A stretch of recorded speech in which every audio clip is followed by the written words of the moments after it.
Bom dia, pessoal. Tudo beleza com vocês? Nós ainda em quarentena, nós ainda naquela situação complicada em que a gente está vivendo. Vamos hoje gravar nossa aula de métodos de separação de misturas. Esse conteúdo, pessoal, é extremamente importante, extremamente relevante para nossa prova de final de ano, para nossa provinha do Enem, tá?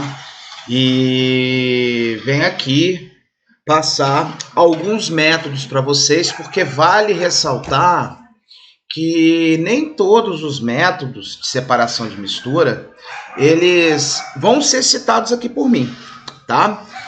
Existem alguns métodos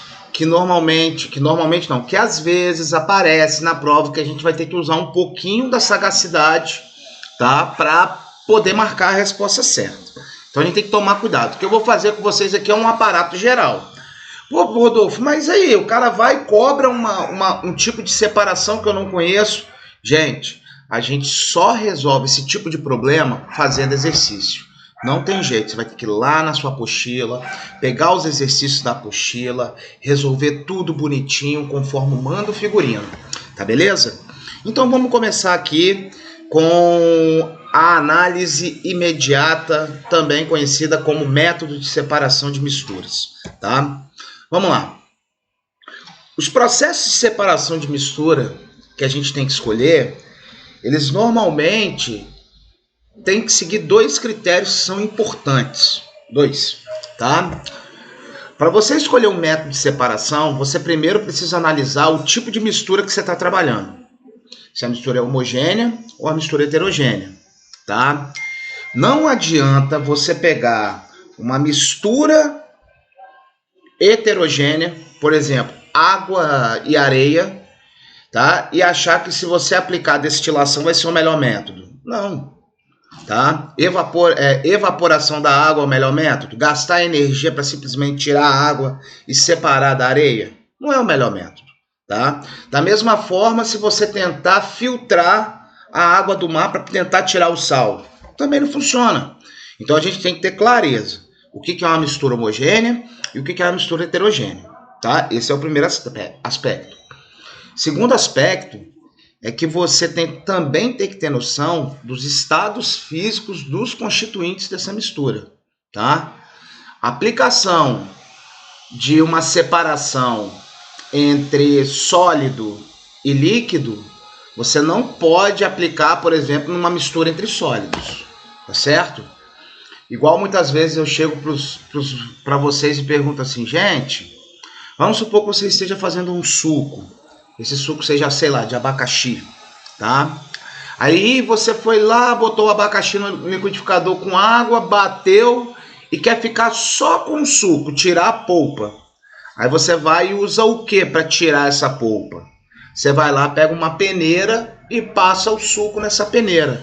Aí eu pergunto para vocês, qual separação você usou? Muita gente me responde peneiração. E na verdade não é peneiração. Não é pelo fato de você ter usado uma peneira que você peneirou o seu suco. Não.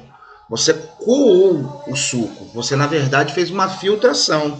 Você usou a peneira de filtro. Tá? Então a gente tem que tomar cuidado. Peneiração, a gente vai ver daqui a pouco, a gente usa para separar sólidos. Não quer dizer pelo fato de eu ter usado uma peneira vai ser sempre peneiração. Tá beleza, gente? Então tá bom. Vamos seguir aqui a nossa vida, ó. Vamos começar falando de uma mistura entre sólidos, tá? A mistura entre sólidos, você já viu que todas elas serão sempre heterogêneas, né? E a única mistura entre sólidos que não é heterogênea é a liga metálica. Única mistura de sólidos que a gente tem que não é heterogênea são as ligas metálicas. Todo o resto são heterogêneas e a gente vai ter que aplicar um desses métodos que eu vou te explicar agora. Vamos começar aqui, o primeiro, ó, catação. Catação é um método mecânico, tá? Bem simplório, onde a gente consegue visualizar os diferentes sólidos, pode ser a olho nu, pode ser usando um outro instrumento óptico, um microscópio, uma lupa, tá? Em que a gente usa as próprias mãos ou vai usando uma pinça, tá? Por exemplo mais clássico que a gente tem de catação é o feijão. Sua mãe, seu pai vai fazer um feijão, vai cozinhar um feijão e te chama para separar, para catar o feijão. Você vai lá, espalha aquele feijão em cima da mesa e vai tirando as pedrinhas, vai tirando as sementes que estão deformadas, que não estão com aspecto bom, para ficar só com o feijão bom. Isso é uma catação. Quando a gente vai para frente do espelho e faz a sobrancelha, aquilo é uma catação. Você está usando uma pinça. O pessoal na usina de reciclagem de lixo tem que separar o material reciclável e usa as mãos, tá? Então, catação é um método simplório, tá? Mecânico, em que a gente usa a mão ou pinça para separar os sólidos. Show? Outro método que a gente tem aqui para falar é a ventilação, tá? Ventilação ou abanação consiste basicamente em outro processo mecânico, tá? Em que a gente vai usar uma corrente de ar para separar o sólido mais leve, ou melhor dizendo, o sólido menos denso do mais denso, tá? A gente usa uma corrente de ar. Onde a gente vê muito a ventilação funcionando? Aquelas pessoas que tem passarinho, por exemplo, né, em gaiola, aí bota aqueles alpiches e o passarinho vai comendo só a parte de dentro e vai deixando a casca de fora. Aí o cara quer tirar a casca, tá, para limpar aquele potinho, ele vai, assopra. Você já deve ter visto a ventilação, por exemplo, na sua casa, quando vão fazer amendoim, vão dar uma torrada no amendoim, que é dar uma descascada nele. A gente torra, porque aí a casca fica quebradiça, dá uma mexida nos amendoins e depois, ó, hoje a gente não pode fazer isso por conta do coronavírus, né? Assoprar em cima da comida a gente não pode. Então vai assoprando, né? Pra ir retirando aquela casca que ficou solta na torragem. Você já deve ter visto, por exemplo, na rua, os funcionários da limpeza fazendo a limpeza de folhas de parques, por exemplo, usando aquele assoprador de folha, tá? Isso aí é a utilização da ventilação ou abanação. Vale também, eu coloquei a foto aí para vocês do cafezal, né? As pessoas fazendo a retirada muitas vezes cai palha de café, né? Palha, a própria casca do café, folha, eles vão utilizando um balaio, uma peneira para retirar essa casca, né? Retirar essa palha, tá bom? Um outro caso de separação de sólidos é que em vez de a gente utilizar a corrente de ar, a gente pode utilizar a corrente de água. É o caso da levigação, tá? Você tem sólidos de densidades diferentes, tá? E aí você deixa o líquido arrastar o sólido mais leve. A gente usa muito isso em garimpo, tá? A gente não, né? Eu nunca fui num garimpo, para falar a verdade, mas é utilizado muito no garimpo, né? Que a pepita de ouro fica no fundo do rio, ele passa com um recipiente lá no fundo do rio e bota na corrente de água para arrastar aí e ficar com a pepita. Onde você usa muita levigação? Para lavar o arroz.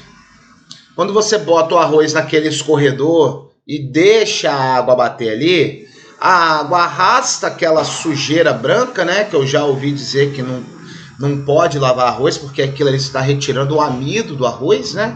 E a água vai levando aquele caldo branco e o arroz fica, tá, gente? Beleza? Isso é um processo de separação entre sólidos, tá? Flotação é a gente fazer uso de um líquido de densidade intermediária entre dois sólidos. Aqui eu botei o exemplo para vocês da areia e serragem, né? A areia é muito mais densa do que a serragem. Então a gente joga a água lá dentro, tá? Ao adicionar a água, a serragem vai flutuar, ela vai flotar, tá? E notem, essa separação, né, flotação, ela vem muito associada à sedimentação, porque a areia, ela continua no fundo, tá vendo? A água separou a serragem e a areia vai para o fundo, tá beleza? Bom, uma aqui interessante que a gente tem também para falar é a peneiração ou tamização, tá vendo? É aquele primeiro exemplo que eu estava falando que a gente não pode usar não pode falar que é peneiração. Separar, coar o suco com a peneira não é peneiração. Peneiração serve para separar sólidos. É o que a gente fazia quando era criança, quando nossos pais levavam a gente para a praia, né? É o que é utilizado, por exemplo, na construção civil, tá? A gente, para produzir um concreto, um cimento menos quebradiço, tá? Menos poroso, a gente usa uma areia mais fina. Então precisa dar uma peneirada na areia, tá certo? Deu para entender o lance da peneiração? Show de bola. Outra aqui que a gente também vai utilizar o líquido, mas agora serve para dissolver um dos sólidos, é a dissolução fracionada. Você tem dois sólidos, onde um é solúvel no líquido e o outro não. Igual você pegar uma mistura sal e areia. Joga a água, que a água vai dissolver o sal e vai deixar a areia. Beleza? Tranquilo, né? Fusão fracionada. Fusão fracionada é quando você tem sólidos que têm diferentes pontos de fusão. E um vai derreter antes do outro. Tá certo? Um derrete antes do outro. Seria você pegar areia e açúcar, por exemplo. O açúcar derrete antes da areia, muito antes, tá? Claro que não é um método mais adequado para você, mas só para você ter noção, tá? Você vai perceber o derretimento um antes do outro. Quando você tem uma mistura de metais não formando liga, tá? Você tem dois metais juntos ali, você pode separá-los por fusão fracionada, eles não formando liga, tá? Para você formar liga, você tem outros métodos, tá? Para você formar liga. Não basta juntar um metal no outro que você forma uma liga metálica, não é isso só, tá? E as ligas metálicas, elas não podem ser separadas por fusão fracionada. Por quê? Porque as ligas metálicas são misturas eutéticas. Misturas eutéticas são aquelas que o ponto de fusão é constante. Não há diferença no ponto de fusão. Começa e termina na mesma temperatura a fusão deles. Então, não adianta você tentar aplicar a fusão que os dois metais vão derreter juntos. Tá? Para a gente separar ligas metálicas, a gente tem que fazer processos químicos, lixiviações, às vezes utilização de um ácido que vai reagir com um metal e não reage com o outro. Ok? Outra aqui que é interessante a gente falar é a cristalização fracionada. A cristalização, ela é um processo em que os dois sólidos são solúveis, mas apresentam coeficientes de solubilidade diferentes. Então o que acontece? Você consegue dissolver os dois, tá? Você tem lá uma mistura dos dois sólidos, mas você dissolveu os dois. Jogou muita água e dissolveu os dois sólidos, tá? E aí você começa a aquecer a mistura com o intuito de, na evaporação, aquele que tem o menor coeficiente vai precipitando. Quer dizer, à medida que você vai retirando água na vaporização, no aquecimento, né? O que tem uma solubilidade menor vai cristalizar primeiro, tá? É um método que a gente utiliza muito no laboratório para purificação de sólidos, tá? Separação magnética, né? Se um dos dois sólidos ele pode sofrer a ação de campos magnéticos, aí você pode usar um ímã para separar. É o caso, por exemplo, de uma mistura da areia com limalha de ferro, tá? Você passa o ímã nessa mistura, o ímã vai capturar a limalha de ferro e vai deixar a areia. É o que acontece, por exemplo, quando eles querem purificar uma areia que está suja com minério de ferro, né? Eles passam por essa esteira magnetizada aqui, ó, e aí o ferro fica e a areia vai, tá bom? Tá certo, pessoal? Então, no nosso próximo vídeo, a gente fala dos outros métodos de separação de mistura, tá certo? Tranquilo? Então, beleza então, amados.